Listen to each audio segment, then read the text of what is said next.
Luce. I'm Curator of Exhibits at the Bell Museum of Natural History. I'm Rachel O'Malley. And I'm Dan Handy. And Rachel and I are research fellows at the Center for Sustainable Building Research here at the U of M. And the three of us are kind of part of this core team that developed the Sustainable Shelter Growing Within the Forces of Nature exhibition. Well, we're going to give you a little bit of a tour today. We're going to talk about our favorite parts of the exhibit. My favorite part is the house with the forces of nature.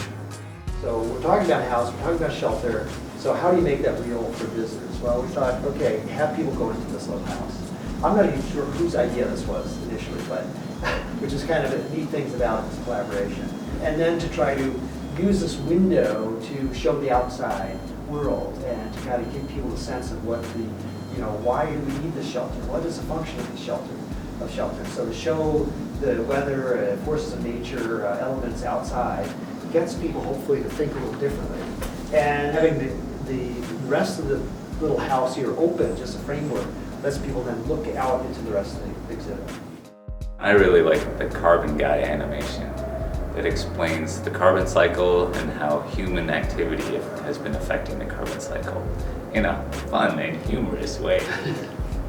So this is the carbon animation I referred to. It seems like when we're talking about these concepts in sustainability or environmentalism, there's a lot of either misunderstood or miscommunicated information. And so one of the things that we were trying to do was talk about how humans are impacting the carbon cycle and why is carbon important? Because we hear, oh yeah, carbon this, carbon that, carbon trading, carbon caps, but why is it important? And so this video attempts to explain, first of all, how the natural carbon cycle works and how humans are impacting the cycle and hopefully some of the changes that we can make. I really like the model houses that show how house size has grown and changed over time. So these are the model houses from the mid-19th century, the 1950s, today.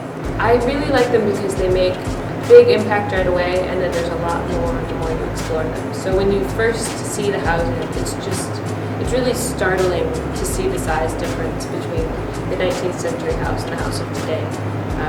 The floor plan has quadrupled or more, but then you get to investigate more and you think about not just how much space they're taking up and how much energy they're using, but how we live in them and how we use the space differently over time.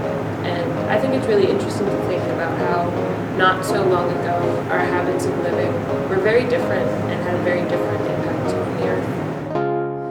We talked about some of our favorite things, but there's lots of other things here in the exhibit to look at. The diversity of shelter wall, where we compare animal shelters to human shelters, different kinds of environments, how both animals and humans have adapted to different environmental conditions.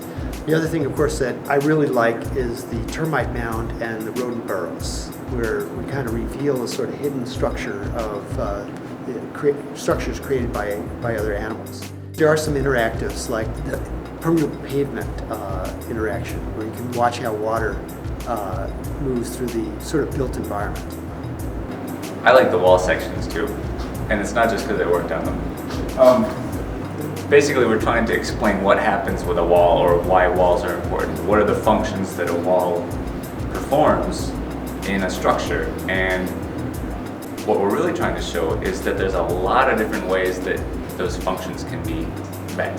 And so we've got a series of 9 different wall sections that show different ways that structure can happen in a wall, different ways that they can be insulated, different types of materials and the different sources of those different materials, and the different ways they can be finished, both from the exterior to keep rain and snow and wind and that sort of thing out, and on the inside, the side that you live with on a day-to-day basis.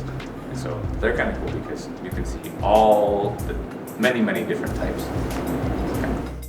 Another interesting part of the exhibit are the panels we have on the wall that talk about both the life cycle of materials from their extraction in the earth through their use and eventual disposal, as well as a couple of panels that compare energy use and water use in homes and show ways that we usually use energy and water and ways that we can use them more efficiently or more responsibly.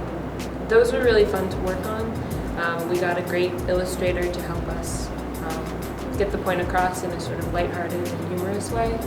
But they also contain a lot of information about how we normally use energy and normally use water in our homes and provide suggestions for how we can do it better.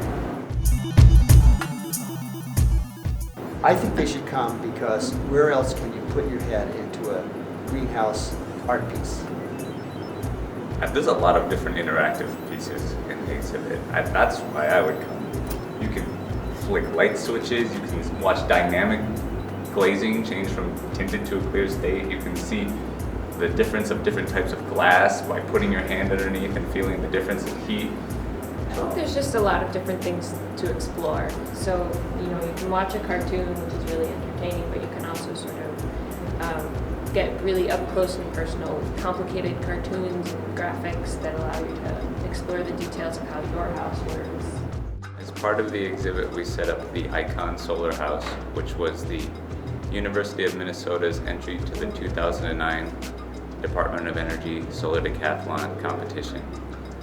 It was a great opportunity for us because after the competition it came back and was literally sitting in storage until we were able to set it up as part of the museum exhibit. And it has been an overwhelming hit.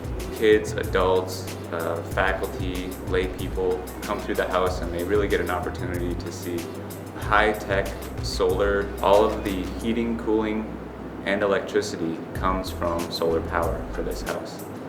And it's designed to perform in Minnesota on a year-round basis. But on top of that, it's a really nice space to be in. You can watch a movie, you can wash dishes, you can take a shower. It has to function like a normal house. And people get to come through and actually see how it can work.